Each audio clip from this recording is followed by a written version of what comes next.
আসসালামু আলাইকুম প্রিয় দর্শক। আজকে আমার সোনালী সুপার হাইব্রিড মুরগির বাচ্চা বোরিং করতেছি। এই প্রথম আমরা বাচ্চা আনলাম, পরীক্ষামূলকভাবে আমি সীমিত আকারে শুরু করছি। এখন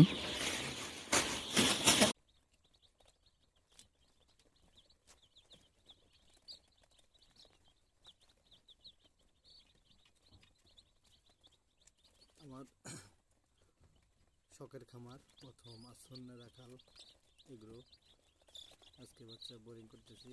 এখন রাত 10:43। এখনও বসে আছি, সারা করতে এগুলোকে পিছনে শ্রম দিতে হয়, তাই আজকে এর পিছনে অনেকটা সময় নষ্ট করতেছি না।